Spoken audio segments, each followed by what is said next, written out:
IPB. Igreja Presbiteriana da Boa Vista. No coração de Recife, pregando o Evangelho e valorizando a família.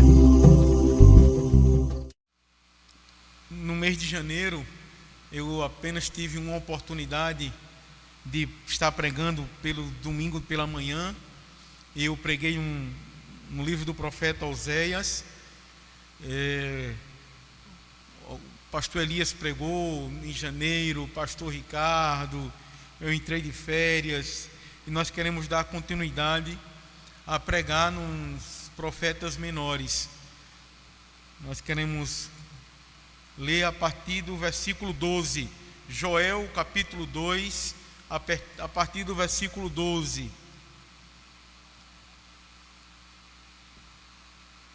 Nós vamos ler até o versículo 23 e depois vamos ler o versículo 28, 29 e 30. Ainda assim, agora mesmo, diz o Senhor, convertei-vos a mim de todo o vosso coração, e isso com jejuns, com choro e com pranto. Rasgai o vosso coração e não as vossas vestes, e convertei-vos ao Senhor vosso Deus, porque Ele é misericordioso e compassivo e tardio em irar-se e grande em benignidade, e se arrepende do mal. Quem sabe se não se voltará e se arrependerá e deixará após a si uma bênção, uma oferta de manjares e libação para o Senhor vosso Deus.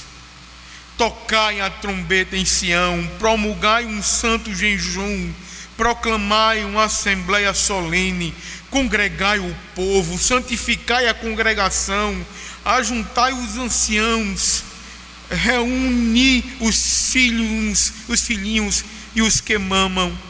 Saia o noivo da sua recâmara e a noiva do seu aposento.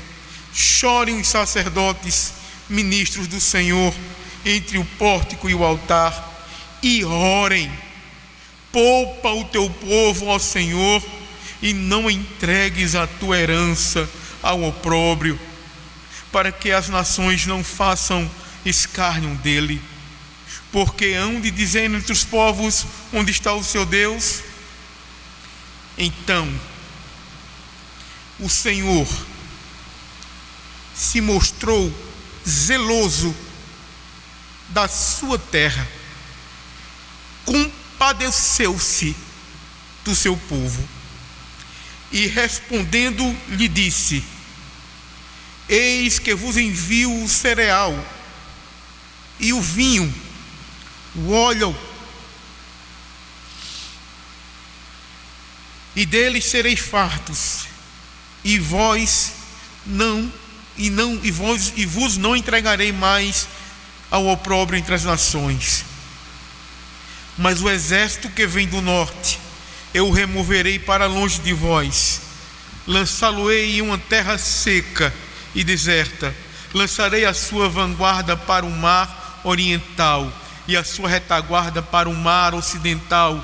Subirá o seu mau cheiro e subirá a sua podridão, porque agiu poderosamente. Não temas, ó terra, regozija-te e alegra-te, porque o Senhor faz grandes coisas. Não temais, animais do campo, porque os pastos do deserto reverdecerão, porque o arvoredo dará o seu fruto, e a figueira e a vide produzirão com vigor. Alegrai-vos, pois, filhos de Sião, regozijai-vos no Senhor vosso Deus, porque Ele vos dará em justa medida a chuva, fará descer como outrora a chuva temporã e a serôdia. Versículo 28. E acontecerá depois porque derramarei o meu espírito sobre toda a carne.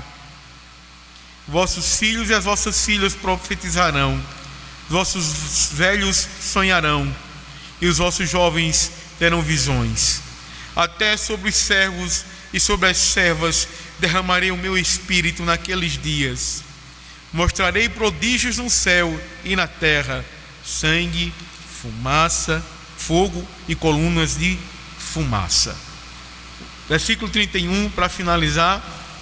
E o 32: o sol se converterá em trevas e a lua em sangue, antes que venha o grande e terrível dia do Senhor.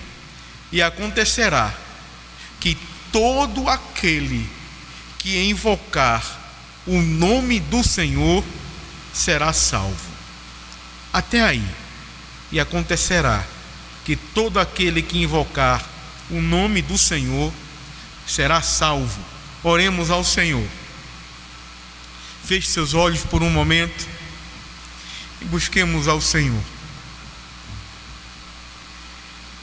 Senhor nosso Deus, mais uma vez nos reportamos a Ti com o coração cheio de gratidão pela Tua palavra, mas agora cheio de expectativa de que Teu Espírito fale conosco, alcance a nossa alma. Nós rogamos a Tua bênção e que a iluminação do Teu Espírito aconteça para a glória do Teu nome e para a edificação de todos nós. Nós rogamos a Tua bênção no nome de Jesus. Amém. Amém.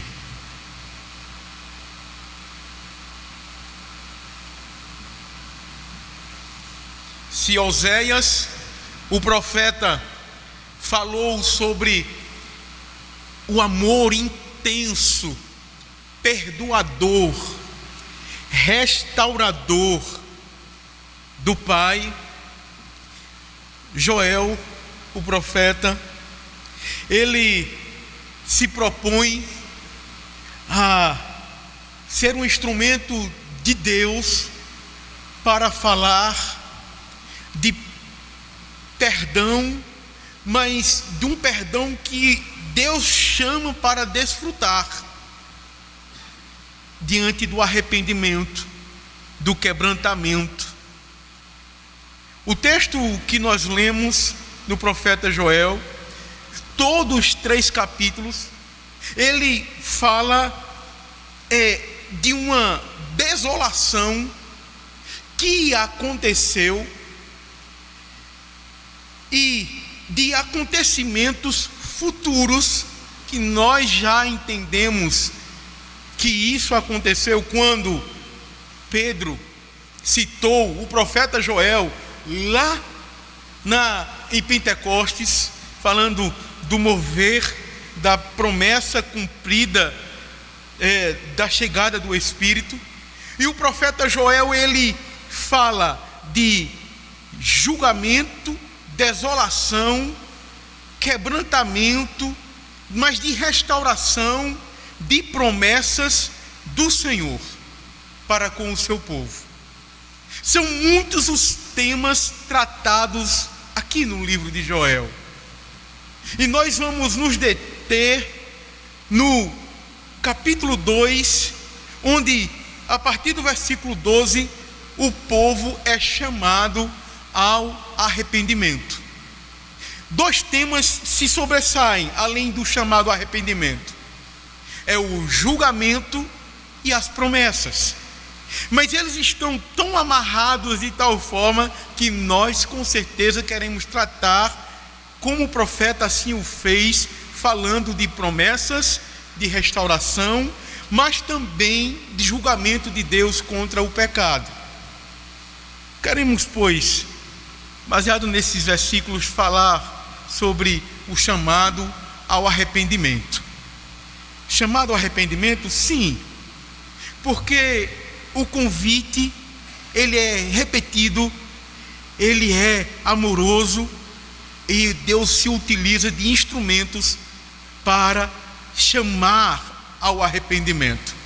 Em primeiro lugar, pois, o chamado ao arrependimento é um chamado ao reconhecimento de que precisa-se de mudança, da necessária mudança no coração. O chamado ao arrependimento é um reconhecimento de que se precisa de mudança. Por favor, veja no capítulo 2, o versículo número 12, como Deus usa o profeta para chamar o povo para retornar para Ele. Agora assim, ou ainda assim agora mesmo, diz o Senhor: convertei-vos a mim de todo o vosso coração. Veja no versículo número 13: rasgai o vosso coração e não as vossas vestes, e convertei-vos ao Senhor vosso Deus. Querido irmão, olhe mais uma vez para o que o texto nos diz. Deus chamando o seu povo para voltar-se para Ele. Versículo 12: ainda assim agora mesmo, diz o Senhor, convertei-vos a mim de todo o vosso coração. E o texto nos diz: rasgai o vosso coração e não as vossas vestes, e claro, convertei-vos ao Senhor. Está de uma forma repetida o chamado à mudança, chamado à conversão. E como é que o profeta ele se utiliza de uma linguagem tão objetiva? Por quê? O profeta ele utiliza-se dessa palavra, claro, por orientação do Espírito Santo, mas porque de alguma forma que não está muito clara no texto, uma lista de pecados do povo, Deus é quem sabia onde era que estava o erro. Deus sabia onde era que havia uma falsa piedade, ou Deus sabia onde era que estava a situação a ser mudada. Por que, pastor Lúcio, você diz? Ou você pode perguntar: porque nós não temos relato de pecados de uma forma tão clara como temos nos outros profetas. Não temos uma lista. Por isso o profeta Joel, ele é muito claro e objetivo, e Deus se utiliza dessa objetividade: rasgai o coração, convertei-vos e convertei-vos. Mas não fala de abandono, quais são os pecados a serem deixados, não, mas havia. No capítulo número 1, nós temos a atuação de gafanhotos, que chegaram dizimando, chegaram trazendo a falta de comida, a escassez de manutenção. No capítulo 1 nós percebemos o relato da chegada desses gafanhotos como correção, disciplina e não ameaça. E nós percebemos que Deus se utiliza do que é externo na natureza para trazer o povo a uma realidade interna do seu coração. Deus é soberano aqui no profeta Joel, como é em todas as escrituras, mas essa soberania é que Deus tem um exército, e esse exército de gafanhotos atua como uma permissão e uma providência do Senhor para chamar o povo para junto dele, para ver uma conversão real, necessária, porque o Senhor conhece onde era que estava e como estava o coração. E diante da calamidade, uma expressão é utilizada aqui no profeta Joel, como outros profetas: o dia do Senhor. É uma expressão utilizada aqui justamente para trazer a mente do povo sobre o terrível dia do Senhor, que deve trazer à memória do povo de que Deus chama o seu povo para a comunhão. Nos chama a atenção essa expressão de o dia do Senhor. do chamado ao arrependimento, o chamado à conversão, o chamado à mudança, o chamado a olhar para dentro de si mesmo e trazer uma lembrança de onde é que está o erro, para se mudar e buscar verdadeiramente ao Senhor. Ao pensarmos sobre convertei-vos, arrependei-vos, rasgai o vosso coração, se voltem para mim, todos nós nos lembramos do ministério de João Batista, que anunciava arrependei-vos, pois está próximo o reino dos céus. Todos nós nos lembramos do ministério claro do Senhor Jesus, onde Ele mesmo diz: eu não vim chamar justos, mas pecadores ao arrependimento. O arrependimento envolve a consciência do que é que está errado, a reflexão da culpa, do pecado. O chamado ao arrependimento, à conversão, é um chamado a uma atitude de mudança diante das escolhas que se faz. O chamado ao arrependimento é uma busca pelo que é correto diante de Deus. O chamado ao arrependimento é chamado a uma reflexão para o abandono daquilo que não é agradável a Deus e que é santo na presença dEle. Nós olhamos para essa verdade e queremos aplicá-la de uma forma muito objetiva a todos nós. O profeta Joel foi levado por Deus a dizer ao povo de Deus: convertei-vos, rasgai o vosso coração e não as vossas vestes. Será que não existe algo na nossa vida que nós precisamos simplesmente reconhecer que precisa de mudança? Quando existe o arrependimento verdadeiro, existe perdão real. Quando existe arrependimento verdadeiro, existe a aceitação na mente e no coração de restauração. Nós precisamos estar atentos, mas muito, muito atentos ao nosso amor pelo nosso Deus. Por que, pastor, eu tenho que estar atento ao meu amor por Deus? Porque um amor comum, um amor normal, que se dizem amar, daqueles que se dizem amar a Deus, nós devemos avaliar. Nós devemos avaliar o nosso serviço. Se o nosso serviço a gente serve quando der. A gente precisa avaliar com muita humildade se nós somos fiéis a Deus quando é possível ser fiel. Nós precisamos avaliar se nós confiamos nele quando houver possibilidades. Porque se nós só amarmos a Deus com amor normal, se nós somos fiéis quando der para ser fiel, se nós servirmos quando nós pudermos ou quisermos servirmos, se a gente confiar e crer somente quando há uma possibilidade de mudança, aí mesmo o nosso coração está cheio de dureza e precisa de transformação.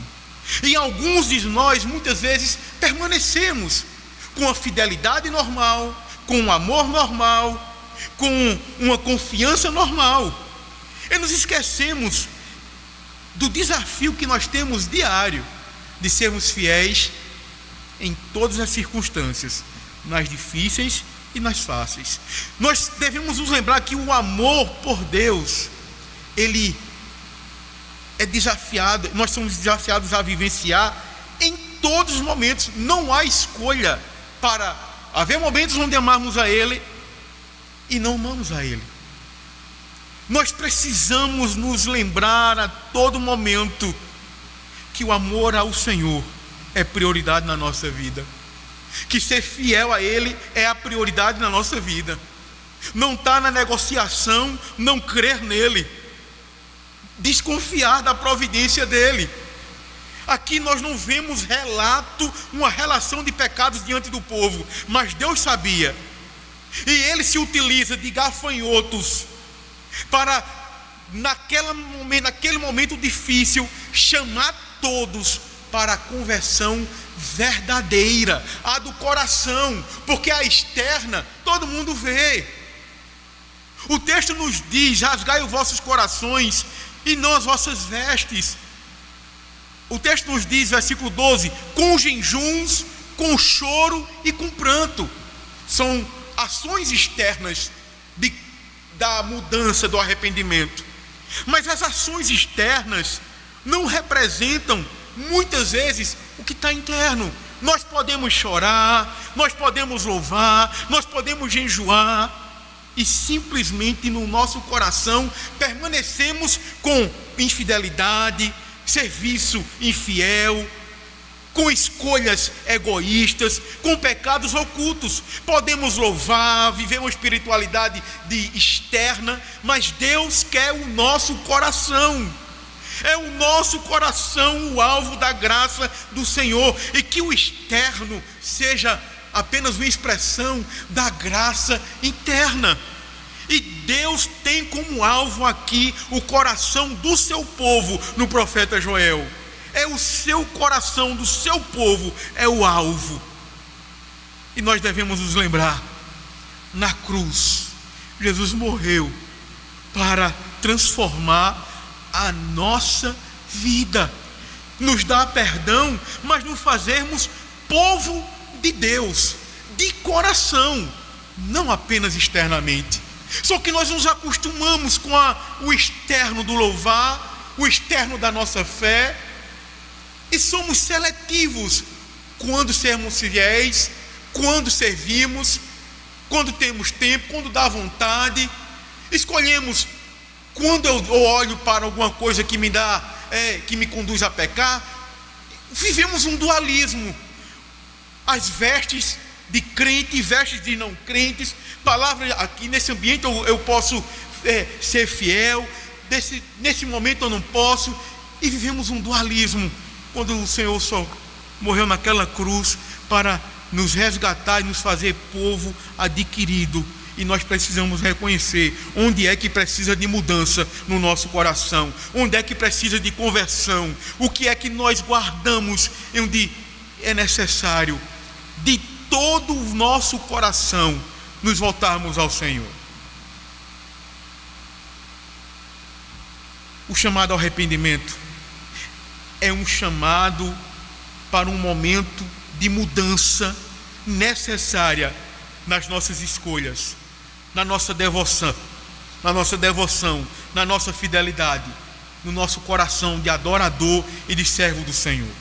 Será que não é tempo sua vida de ter um amor extraordinário pelo Senhor?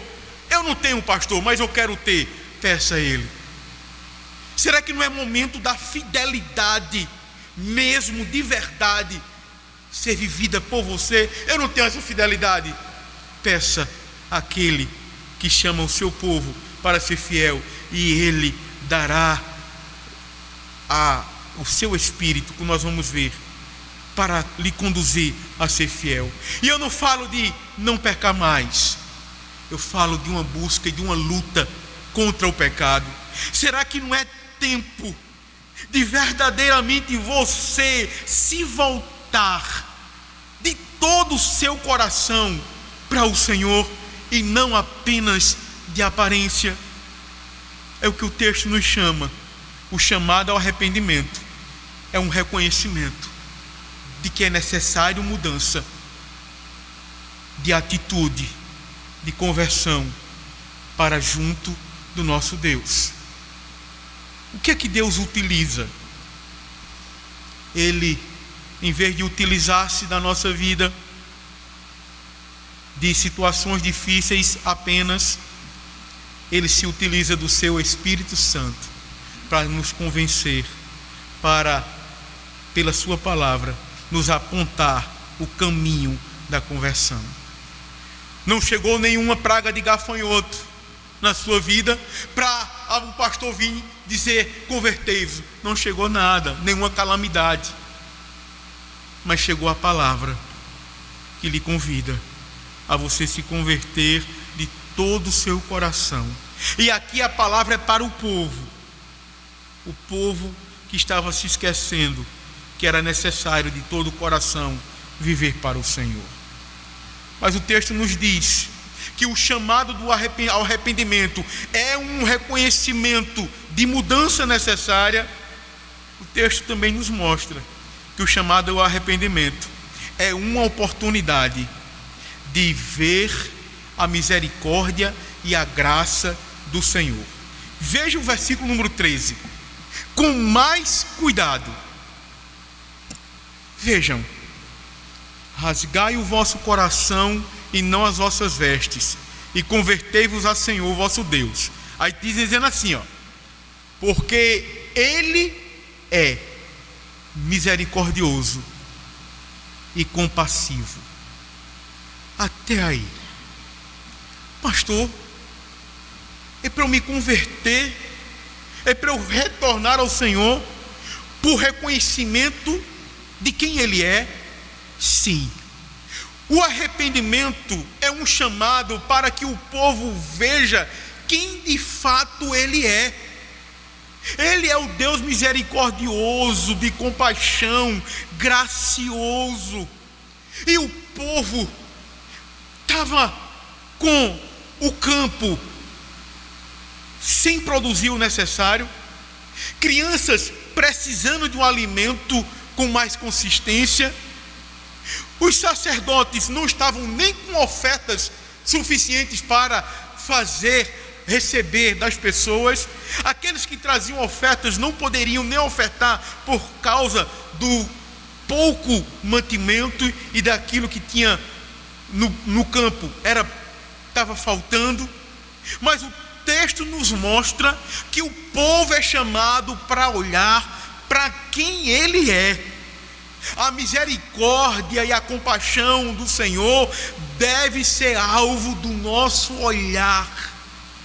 E a não ser que o povo de Deus aqui olhasse para quem Ele é, se convertesse, se voltasse de todo o coração por ser Deus quem Ele é, ou por entender Deus quem Ele é, esse povo iria se manter simplesmente sem conhecer, sem entender a graça do Senhor.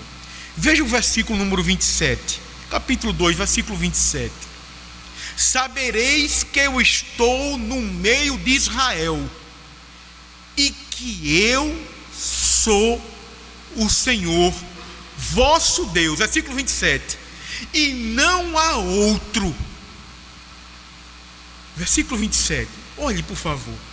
Sabereis que eu estou no meio de Israel, e que eu sou o Senhor vosso Deus, e que não há outro. O chamado ao arrependimento é um chamado para ver quem Deus é, a sua misericórdia e a sua graça. E o povo parou de ver, e Deus precisou de uma calamidade para dizer ao povo: convertei-vos, olhem para quem eu sou. Vocês estão olhando para onde? Olhem para mim e vejam que eu sou misericordioso, gracioso. Eu sou o Senhor. Como é possível ver esse Deus maravilhoso? Claro, por sua graça, mas mudando, retornando, se convertendo de coração, se arrependendo, não externamente, mas de todo o coração. A não ser que o arrependimento aconteça, não é possível ver quem Ele é. E quem não consegue ver Deus é porque está com o coração cheio de pecado não abandonado. Quem não consegue ver o perdão misericordioso dele é porque está olhando muito, muito para o que é externo, para os seus prazeres, para a sua vida. Quem não consegue ver quem Ele é porque está olhando para o lugar errado, se deixou se conduzir pelo coração. Lá em Deuteronômio, no capítulo número 1, no início da repetição da lei do Senhor, Moisés, repetindo os feitos do Senhor, disse ao povo: vocês estão lembrados num dia que vocês pecaram contra o Senhor? Vocês estão lembrados de como vocês se esqueceram de quem é Ele? Lá em Deuteronômio, no capítulo número 1, versículo 45, diz: tornaste-vos, pois, e chorastes perante o Senhor, porém o Senhor não ouviu, não inclinou os ouvidos a vós outros. Como assim? Como é que o povo chorou diante do Senhor e Ele não ouviu o choro? Capítulo 1 Deuteronômio, versículo 45. Como é que o povo se volta para o Senhor chorando e Ele não se inclina para ouvir o choro? Porque o povo tinha acabado, segundo o relato de Moisés, o povo tinha acabado de desobedecer, de não reconhecer que Deus o colocaria, o seu povo, na terra prometida. O povo simplesmente ignora quem é Deus e resolve fazer uma batalha como sinal de reconhecimento que estava errado, e vai para uma batalha e é derrotado. Mas é derrotado na batalha porque simplesmente se esqueceu de quem era o Senhor. E agora voltam-se chorando, mas esse choro não foi visto pelo Senhor, porque é um choro que, antes desse choro, antecedente a ele, existe desobediência, existe abandono de esquecer quem é o Senhor. Querido irmão, querida irmã, se você se esquece de quem Ele é em Cristo Jesus, como você vai desfrutar da comunhão com Ele? Como você vai desfrutar da comunhão com o Pai se Jesus Cristo é ignorado? Querido amigo, se você ignora o amor de Deus em Cristo, você está ignorando a maior bênção que Deus providenciou para você. Se você não busca amar a Jesus, se você não quer honrar ao Filho, se você não busca viver para a glória do Senhor Jesus, como você quer as bênçãos do Senhor secundárias, se a primária você a ignora? Como você pode pedir a Deus: Deus, me ajuda, mesmo eu não amando ao Senhor Jesus, tem misericórdia de mim? E é isso que muitas pessoas fazem: desprezam o Filho, ignoram o amor ao Filho, não querem compromisso com o Senhor Jesus, que morreu na cruz e derramou o seu sangue, e ainda assim querem viver uma espiritualidade de adoração e de louvor a Deus, ignorando amar a Cristo. Ignorando a Cristo, nós ignoramos quem Deus é, o Deus salvador e amoroso. Eu quero perguntar a você: o quanto você tem levado a sério o amor de Jesus Cristo por você, as palavras dele, o perdão dele, a graça dele? Você vive, você se interessa por Cristo, você quer Ele, você quer amá-lo, você se agonia, você se sente constrangido por não amar tanto a Cristo? Ou é normal para você ignorar as palavras dele? E mesmo assim você quer continuar viver uma vida espiritual, vivendo para Deus e ao mesmo tempo ignorando a Cristo? Em Joel, Deus chama o povo para olhar para a misericórdia e a compaixão dele. E eu me junto ao profeta Joel e convido a igreja da Boa Vista e a todos que estão a assistir esse culto a voltar os olhos para a plenitude da misericórdia e da compaixão e da graça de Deus, Jesus Cristo. Não ignoramos, pois, a Cristo e tentemos viver uma espiritualidade à parte. Eu não apelo para que você procure os seus pecados. Eu não apelo para que você olhe que tipo de pecado você precisa abandonar. Não. Eu não apelo de maneira alguma para que você saia catando o que é que eu preciso abandonar para amar mais ao Senhor Jesus. Eu não quero que você saia em busca deste pecado, mas eu quero que você, e eu convido você a guardar aquilo que Jesus Cristo tem para você. Se humilhe, se quebrante, admita que Jesus Cristo não é tão amado por você, reconheça que Ele não é o centro da sua vida. Se quebrante e veja de perto a restauração de Deus no seu coração. Não existe misericórdia sem arrependimento. Eu convido você ao arrependimento, para que você possa se desfrutar das misericórdias de Deus na sua vida. No versículo número 28, Joel capítulo 2, versículo 28 em diante, nós vemos que o arrependimento não somente nos conduz a ver quem Deus é, mas o arrependimento é um momento de nós nos renovarmos nas promessas de Deus. Sem arrependimento, nós não podemos desfrutar das promessas de Deus. Veja o versículo 28 em diante. Joel capítulo 2. E acontecerá que derramarei o meu espírito sobre toda a carne.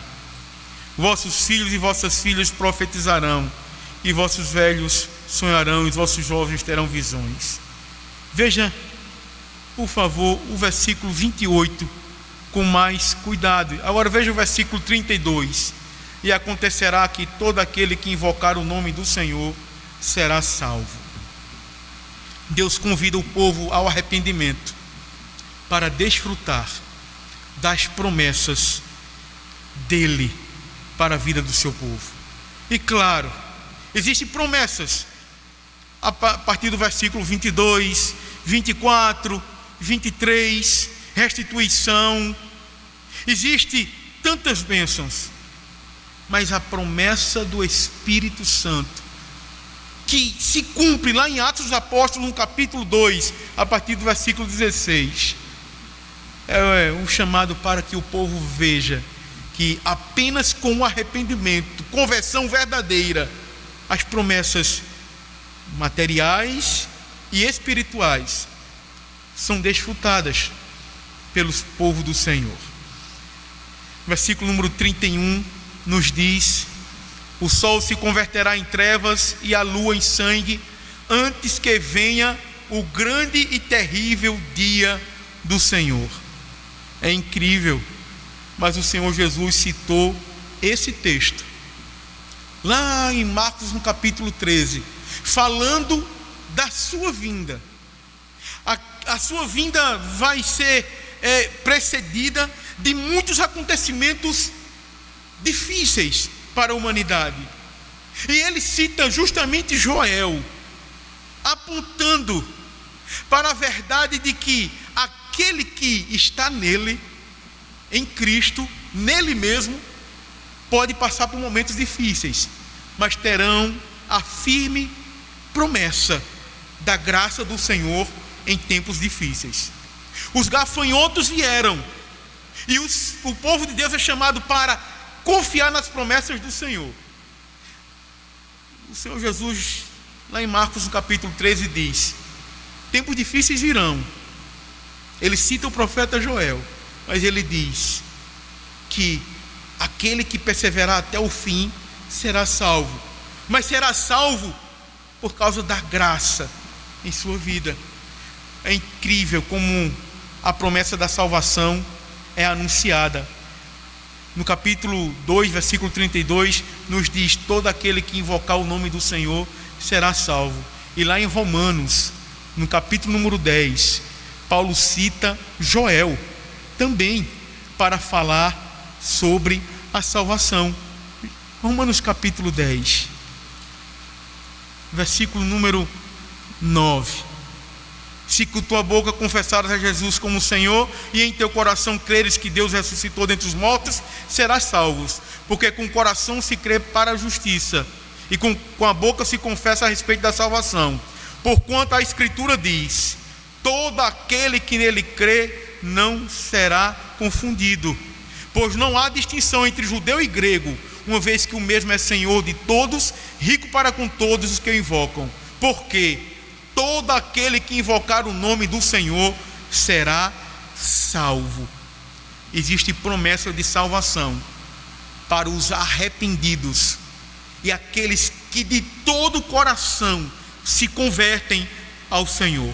Existe promessa da suficiente graça de Deus nos momentos difíceis na vida daqueles que estão arrependidos dos seus pecados. E o que dizer do Espírito Santo?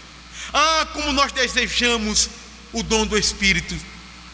Como desejamos que o fruto do Espírito apareça na nossa vida. Queremos domínio próprio, queremos a paz, queremos que o Espírito Santo que traga para nós o que Ele mesmo dá, alegria. Como queremos que a bondade aconteça de dentro para fora no nosso coração. Como nós desejamos a obra do Espírito Santo. Mas se nós nos esquecermos do arrependimento, da conversão, não teremos obra alguma do Espírito Santo. Porque a obra do Espírito Santo, ela acontece quando antes nos convertemos a Deus de todo o nosso coração. De todo o nosso coração convertidos, teremos a promessa do Espírito Santo. De todo o nosso coração arrependidos, convertidos, nós veremos a misericórdia de Deus em Cristo Jesus. De todo o nosso coração arrependidos, nós desfrutaremos da providência do Senhor na nossa vida. A questão é: estamos de todo o coração buscando, rasgando, quebrantados diante do Senhor? Eu não sei, mas assim como foi difícil preparar esta mensagem para um povo que eu amo, a igreja do Senhor, eu sei que foi difícil para o profeta Joel falar para o povo que ele amava, por certo, para chamar o povo para a mudança. Mas eu sei que também foi muito difícil para o nosso Pai Celestial entregar o seu Filho naquela cruz para que o seu povo pudesse viver para Ele. E ainda assim, este povo não se rasga de todo o coração diante do amor maravilhoso do Pai. Que você, pois, não meça esforços para de todo o coração amar a Ele. Que você não meça esforços para ser fiel àquele que lhe amou com toda a misericórdia e graça possível. Que você busque esta fidelidade, que você busque este amor, que você busque de todo o coração amar a quem de todo o coração lhe amou naquela cruz. Que o amor extraordinário, que a fidelidade constante, que a perseverança em servir aconteça na sua vida, e assim nós possamos desfrutar do Espírito Santo, das misericórdias do Senhor, da providência dele na nossa vida, da comunhão com Ele. Que a graça do Senhor nos ajude a isto.